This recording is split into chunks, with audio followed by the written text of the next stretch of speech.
also wanted to go back to when, you have this experience of this incredibly traumatic and horrific experience of your roommate being murdered in the home that you all shared, a young, beautiful woman, and you now get embroiled in the legal aspect of it in a way that you never imagined. You thought you were staying to help the police instead of staying to become the suspect, one of the suspects.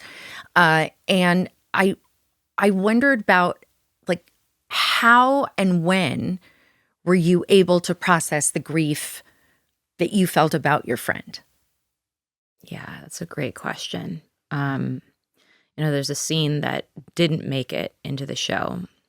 One day, my attorneys came and they wanted to ask me a question about just something that was found at the crime scene. Like there's a million photographs. They all took all these videos, and they had a question about one I don't even know, some object that was discovered at the crime scene or whatever. So they brought in their like file of all these like photos from the crime scene, and they open up the file and they're flipping through it, and I'm waiting for them to show me, what the image it is that they want to show me. And then just like out of the blue, there's Meredith. Mm-hmm. There's her body. Mm-hmm. There's her wounds. Mm-hmm. I had never seen them before. Mm-hmm. That was the first time. And I become hysterical. Mm-hmm.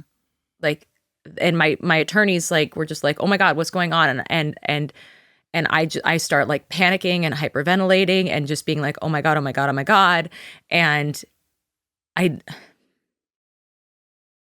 it's very overwhelming. Mm-hmm. When you know a person, you've had pizza with them, you've gone and danced with them, to see them in a state like that. Mm-hmm.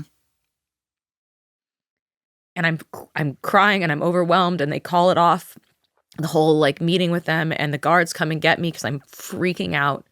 And as they're sort of like dragging me out of there and back into my cell, they're like, "What the hell? What's going on? Like, Amanda, you don't freak out. Like, what is going on?" And I was like, they showed me her picture. They showed me what happened. And they were like, "You did that. Why are you acting surprised?"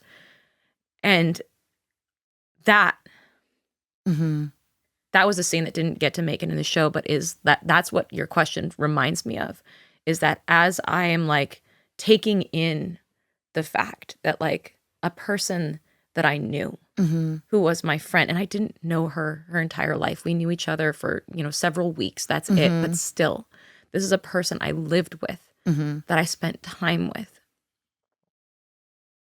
That had happened to her. And I'm like, I'm in shock. I'm in denial. I'm being sort of thrown into a gruesome reality.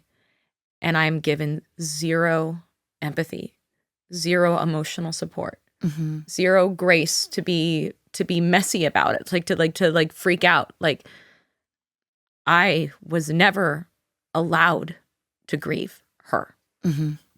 And I was put into an immediate state of survival to just like survive this bad experience, which sort of like put the process of really like deeply viscerally grieving her on hold. And I think that one of my big goals in the show is to like really finally grieve her, and to like really sit, not with those like gruesome facts about the crime that I was forced to sit through every day in court, like them talking about her body and her wounds and talking about her stomach, like dissecting her, like really being back with her as a person, and the life that we had together before it was torn apart. Like that was something that was really important to me in the making of this show. And it's like this, again, this long tail of trauma is like trying to figure out how I can have this person who is now a part of me. Mm-hmm. This is a person who is now a part of me, like whether I like it or not. Mm-hmm. Like I am inextricably linked with this horrible thing that happened to her. And in a way, I'm in my own way carrying on her legacy alongside mine. Mm-hmm. And I feel a deep responsibility for that. I feel a deep I'm like, why me? Like Mm-hmm. uh, and yet like the the bare truth of it is, again, we were just two young people in very similar moments of our lives who had our dreams shattered. Yeah. Yeah. And so grieving her has been complicated and fraught, not least of which because I've never been able to reconcile with her family. Mm-hmm. And like one thing I really hope is that they do watch this show so that maybe they see that I'm someone to be reconciled with, Mm-hmm. Mm-hmm. and that we have more in common than they may think. Mm-hmm.